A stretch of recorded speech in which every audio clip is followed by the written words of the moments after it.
A little beard and hair pomade to start your day feeling fresh and confident. ToughTribeForMen.com is where you can order yours. That's the number 4, ToughTribeForMen.com. And Amazon Canada. Mine was, as I said, confiscated at the border coming into the United States. So I'm holding my hair together with spit and elastic bands, Moose, until I see you next with the latest Tough Tribe order. And by the way, we had a manufactured rant in the opening segment there regarding Austin Matthews and the lack of calls. It should be Kyle Dubas's rant, brought to you by Bronco Plumbing and Heating and Cooling. To schedule maintenance or to learn more about their services, call 306-781-2090 or visit them at broncoplumbing.com. Before we get to the football, to point 4, Samad Taylor homered in the 8th inning as part of a late Toronto comeback, but the Blue Jays fell to the Atlanta Braves 5-4 in spring training action Monday. Greg Bird and Kellen Deglin both had a hit and drove in a run for Toronto. Have you heard of these guys? Greg Bird and Kellen Deglin?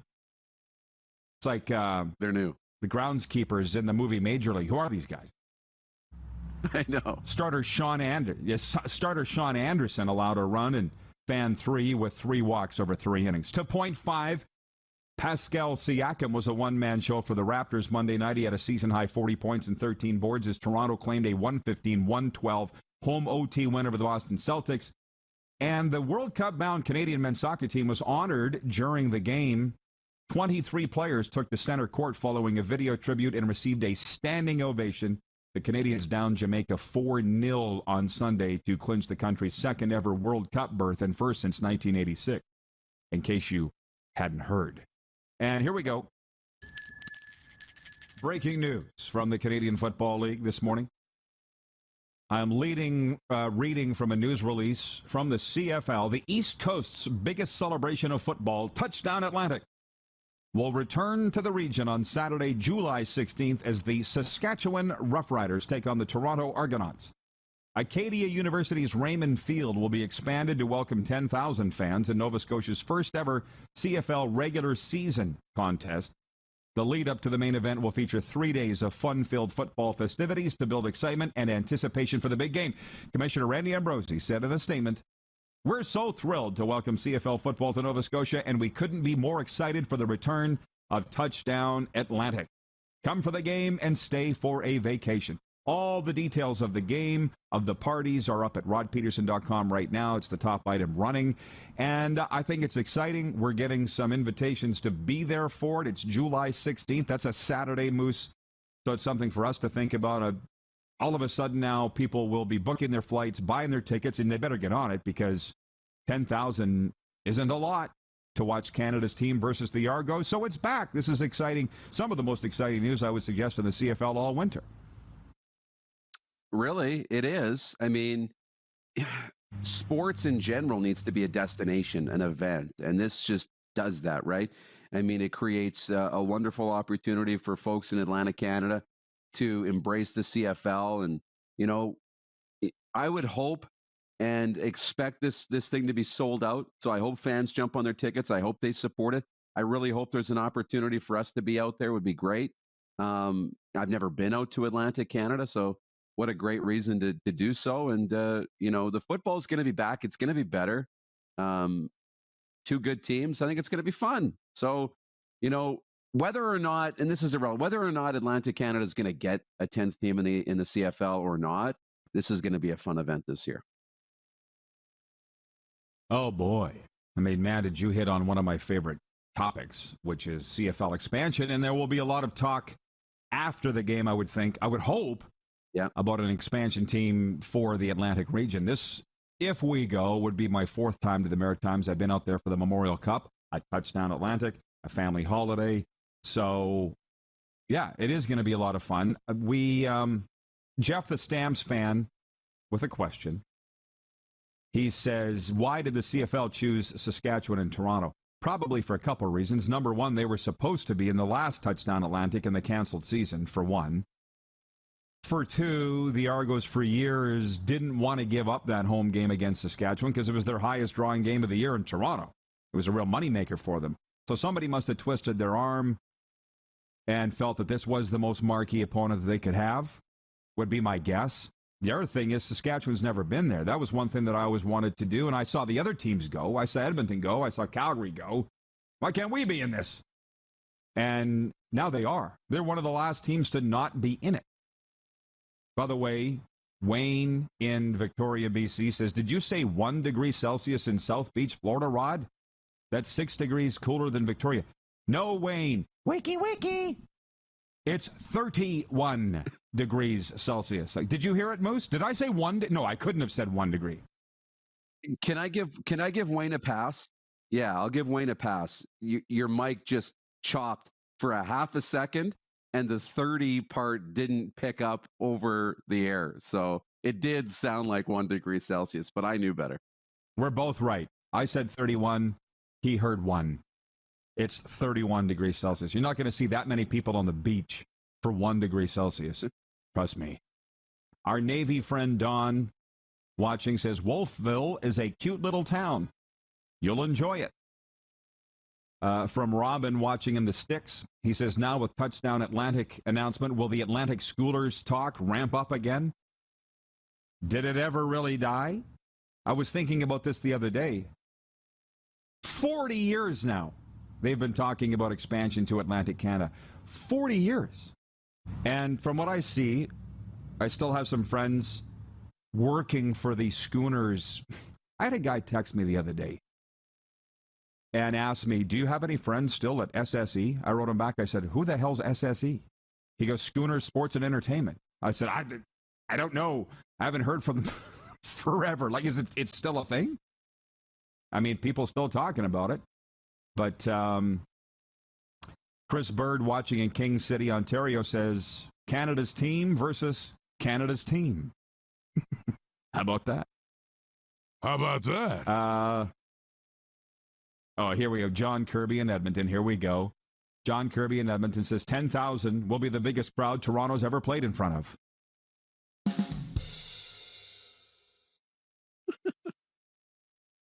And your mic just clipped out. What did you just say? Say it again. No, I didn't. I just laughed and was waiting for the ba-dum boom. Oh, and you got it. You got it.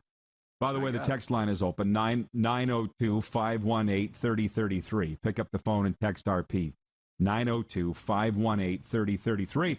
George Carter is watching in Montreal, and he texts the 902 line, and I'm reading this verbatim. I have not looked at it first. He says, George from Montreal here, not a Habs fan. Bring back the Nordique. Hi, guys. Awesome show as usual. Regarding rule tweaks for the CFL, what are your thoughts on drive-killing penalties like holding, going from 10 to 5 yards? It's a killer in this 3-down game, I find. Thanks, guys. Go Owls. He was the guy that invited us to Montreal way back in the summertime. He asked us to come out for the home opener. And for whatever reason, we didn't do it. But it didn't stop us from breaking into the stadium on an off day, if you recall. What a time. I remember that well. Robin in Prince Albert says, with the CFL expansion to the Atlantic, either poop or get off the pot. LOL. That's kind of what I'm sitting around here for. Al Broderick's watching on YouTube, wants to start a holy war. He says, I would love expanding the CFL. And with 4 downs as well. We're going to go down that road? No, we're not going to go down that road today. But I think it would be a lot of fun for us to be out there. The fact is we're scheduled to be at the Calgary Stampede, correct? Do we have the dates of the Calgary Stampede? They're in July, I think, but I don't know. I don't have the dates in front of me. But yeah, there's a lot of things on the dance card, right? I mean, July, we've got that. There's Canada Games in August, and the World Juniors are in August, and Atlanta, going to Atlantic Canada for the Maritimes for Touchdown Atlantic would be awesome. We could add that to the dance card. So we'll have to see, who's stepping up to the table and bringing us where. Yes.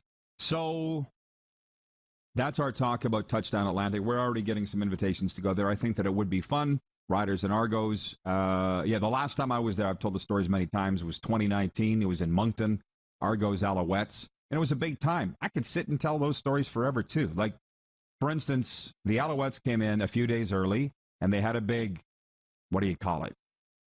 Lobster fry, something like that on the Saturday night. Team was all there. Fans were invited. And the Argos, I was at one of their team parties, and it was just big fun. Kahari Jones is such a cool guy. Rick Moffat was there, their radio guy at the time. That was at the Saturday night event. It was awesome. The Argos, for whatever reason, didn't come in until Sunday morning. People said that they were too cheap to pay to spend a night or two extra of hotels. And as I recall, Montreal won on the last play of the game in front of, that was like 11,000, 12,000, I think. They didn't fill the end zones. But those are just fun games. And that's the one thing that I remember about Atlantic Canada. There was not a ton of buzz on the radio or in the market about the game, but the media that was there was very excited. Like there was a scrum with the Commissioner, Randy Ambrosi, and a local female reporter from the TV station was like, well, what are we going to see here on Sunday? We don't get pro sports around here very much. And I'm like, good point. We're pretty lucky where we are that we have that. They don't have that out there. But the studies, the Angus Reid polls that I've seen have said that it's more of an NFL region than a CFL region. And once I got out there and spent some time there, I'm like, I can see why. CFL hasn't really tried to come out here but for one weekend a year, and that's just over the last several years, not for 100 years. So, Jeff, the Stamps fan, and Roger Yee both write in and say the Calgary Stampede is July 9th to the 18th. There's a chance maybe we could do both. I don't know. Or, I don't know. Sounds like we got to have a meeting to have a meeting. We got to have a meeting. We're almost out of time here. I just want to mention one other thing coming out of the NHL GM meetings on Monday. Sheldon Kennedy, it sounds like they had a very productive day. Sheldon Kennedy addressed all the NHL GMs. We mentioned the Stephen Walkham officiating thing. He had a presentation too. I don't know if you read the coverage. I was reading it all this morning. Sheldon is supporting a more open workplace environment so that something like the Chicago Blackhawks situation with a video coach doesn't happen again. And I get that. I don't have a lot of hopes, and we really have to break here and bring in our next. I don't have a lot of hopes that that's going to happen. Similar to the NFL GM meetings here where they've added that you must hire a minority on your offensive staff. You must. They've included females now to go along with races. When they brought in the Rooney Rule, this was what I was watching this morning of the coverage. It hasn't gone the way they'd hoped. It did not get the predicted results that they'd hoped. There's less black coaches than there's ever been in the National Football League, and this is after 20 years of the Rooney Rule. And to have more openness, we would like you to be able to speak more freely in the workplace to your superiors. Right. We'll see how that goes. Anyways, we'll kick that around more when you join us later, Moose, all right? Good idea. When we come back, Hustler Patterson out of Winnipeg. It's a Tuesday. It's the RP show, and you're watching on Game Plus TV Network, live streaming on YouTube. And as always, if you missed any portion of the show, you can catch the podcast wherever you enjoy your podcasts, including Apple, Stitcher, and Spotify. Head to youtube.com/The Rod Pedersen Show now. You gotta subscribe. Click the subscribe button for all the content you may have missed.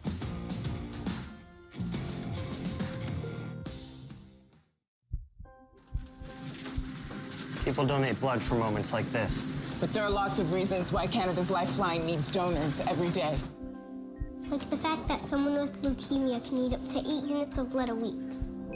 Or that donated blood lasts no longer than 42 days. Or to help new moms and babies, like Henry. There's lots of reasons to donate blood. That's why we need donors every day. The need for blood is constant. Join Toyota and our Toyota dealers in supporting Canada's Lifeline. Don't rack your brain trying to source the equipment and materials you need for your business. Rockstar can operate your entire supply chain, from PO creation to expediting your shipments, all from our office. Leverage the buying power of the Rockstar buying group to not only save money and time, but also the headache. From gloves to glue, we can provide it for you. Find out more at rockstar.com.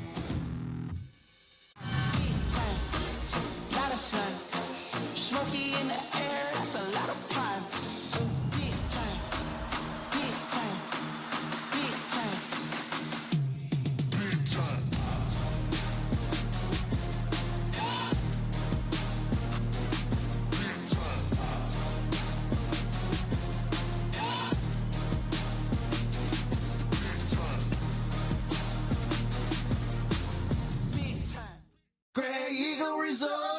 casino.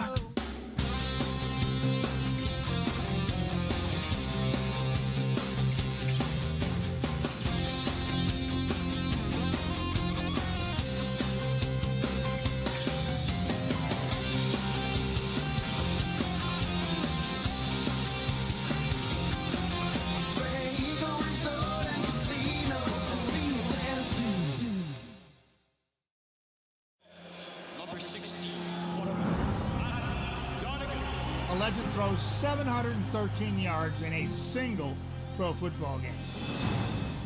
A legend wins 3 Grey Cup MVP awards. Allen looking deep. A legend scores 1,209 points in 1,127 NHL games. Play among legends at betregal.net. Universal Collision Center is Saskatchewan's premier auto body shop. Our extensive process ensures that every vehicle that comes through our state-of-the-art facilities is returned pre-accident condition, and that every UCC customer experience is an easy one. We're certified to repair all makes, all models, and all luxury brands, and Universal Auto Spa offers full-service detailing packages to suit you and your vehicle. Plus, we're the official body shop of your Saskatchewan Roughriders. Universal Collision Center, 3910 Rochdale Boulevard and 2355 First Avenue in Regina. Bronco Plumbing, Heating, and Cooling. Experts in all residential and commercial plumbing services and proudly serving Regina and area since 1978. Bronco Plumbing, Heating, and Cooling. We'll treat you right. Hey, Rod Squad, now you can join the team with your very own RP Show gear. Head to rodpetersonshop.com and get yours today while supplies last. It's just like we wear on the show, official RP Show gear at rodpetersonshop.com.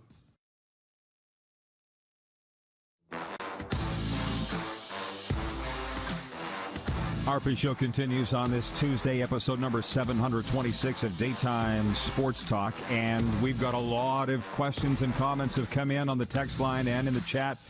We'll save those for a little later in Viewer Takeover as we welcome in from Winnipeg Sports Talk, the wildly popular show out of the Manitoba capital. Hustler Patterson, our good friend Hustler, joins us. I'm going to dive right into it, Huss, if you don't mind. Winnipeg Jets off tonight. It's been a busy stretch for them. 2 points out of a playoff spot, as you know. Is this the most maddening or confusing Jets team that you've ever followed in your lifetime? Yes. Yeah, very quickly to the point. Yes. I will say the second half of the 2019 season probably is right up there, Rod. That was a team you'll recall had been to the conference championship the season before, was, I believe, second overall at the turn of the calendar into the new year. And just sort of went into malaise, as Paul Maurice liked to say, for about the last 3 months of the season. Ended up bowing out to St. Louis on their way to winning the Stanley Cup. But yeah, expectations are really high this year. I mean, we talked so much about the deficiencies in the blue line last year. Kevin Cheveldayoff went out, spent $10 million to add Nate Schmidt and Brendan Dillon to the unit, and I think everyone sort of thought that that was what this team needed to, at minimum, be a playoff team. But many people thought this team could legitimately be a Stanley Cup contender. And there's been no consistency this year. They still haven't won 3 games in a row since the first week of January. And with the predicament that they put themselves in, that is not going to cut it right now. So it's now or never for the Jets to go on an absolute tear. And they've got some tough games coming up with Tampa and Carolina and Florida around the corner, Rod. So there's no more outs for the Winnipeg Jets. They got to win. They got to win often. And frankly, they need a lot of help from teams playing the likes of the Dallas Stars in this final month of the season.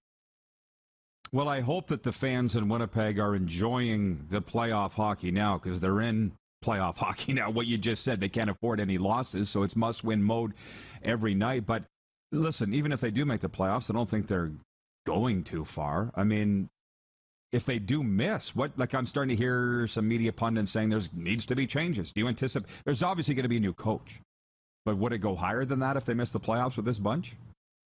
Oh, I think so. I mean, I think there's been real questions about the core of this team, the leaders of this team for a while. And, when you look at the contract situation, and Mark Scheifele's the obvious guy in that, listen, he's a very, very productive player, Rod. I mean, even on what I think he and most people would recognize as sort of a down year for him, He's still going to be up there, putting up the points that he needs. It's just what's happened everywhere else. I mean, he's got a career worst plus minus number at the bottom of the team's list. And here's what it comes down to for the Winnipeg Jets big picture. If you think that Mark Scheifele is going to be your guy, I mean, he's going to be the next captain of the team. He's going to be the guy that's taken over for Blake Wheeler. You keep him and you do what you can to sign him to a big money deal, and he plays here for his entire career. But I think there are legitimate questions as to whether he is that guy, whether a change of scenery might be good for him. And if you're in Kevin Cheveldayoff's shoes, Rod, and you think, okay, in 2 years, Mark Scheifele's not going to be with us. He's not going to be the guy for us any longer. We're not going to be signing a massive extension. Then I think you have to look at read the room and realize that with 2 years left on his contract at a very affordable deal of $6.1 million and a guy in Pierre-Luc Dubois that is, well, to some people already taken over the number one center job, a move like that with what it does to the leadership group, the chemistry in the room, and what you can bring in for the next few years, I think it certainly makes a compelling argument that has to be considered.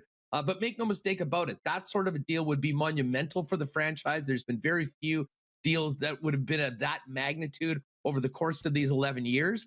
And it could be a make or break move for Kevin Cheveldayoff now, who's been 11 years into this job as the general manager of the Winnipeg Jets. Thumbs up or down for what the Jets did at the trade deadline? I think it was 5 trades on that Monday, and we're all sitting there scratching our head going, did they get better? Did they get worse? What happened here? How did you grade that? Well, listen, I think I give a slight thumbs up because of the situation. I mean, not moving Andrew Kopp. And I said this at the start of the year, Rod. I mean, there was high expectations and everyone was talking about Kopp being on the 1-year deal. And I said a number of times, listen, if we're talking about trading Andrew Kopp at the deadline, that means something this season has gone seriously wrong. Well, this is exactly what had happened. And, you got a guy that had significant value on the open market. You're sitting with about a 10% chance to make the playoffs. I think it's incumbent for the general manager to do what he can do to get value. And I think he did a great job on that. I mean, you got Morgan Barron coming in. Sounds like he's a guy that certainly projects to be at least a bottom 6 player for the Jets in the years to come. And 2 second-round picks that with a little luck in the playoffs with the Rangers could turn into a first-rounder and a second-rounder. So I give him good marks on that deal. But at the same time, they didn't just want to throw the white flag up on the season. Getting Mason Appleton back for a 4th-round pick, I thought was a steal. He's a guy that has performed very well with Adam Lowry. He's a restricted free agent. I expect him to be in Winnipeg for the next couple seasons. And a 5th-rounder is a bit of a flyer on Zach Sanford, but I think they realized they needed a little bit more in their bottom 6, and they got it. The Nathan Beaulieu deal was, honestly, getting him to a spot where he might have a chance to play. Nothing really coming back. It was a conditional 7th-rounder. And then the most interesting trade was the prospect Nathan Smith, who was a Hobey Baker finalist, going to Arizona along with Brian Little's contract. And, from a Jets perspective, they found out that Smith wasn't going to be signing. He can enact something where he'll be a free agent in 30 days. So at that point, you've got to make the best of the situation. And I think from a Cheveldayoff's perspective, having the Little contract off of LTIR and off the books will certainly be a benefit in the years to come. Doesn't do anything in the short term, but overall, considering the situation, I think Cheveldayoff did a pretty good job. The questions are, should things have been done earlier to avoid being in this situation at the trade deadline with, frankly, pretty bleak playoff hopes? Hey, bud, we got about 2 minutes left here. You are Canada's biggest Kansas City Chiefs fan, and I got to ask you, I'm sitting here just north of Miami. They're so excited about Tyreek Hill. He's met the media. He's got the meeting out of the palm of his hand, as you can well imagine. So it's all about the Dolphins here. How big of a loss is it for the Chiefs in your mind, and why did this trade happen?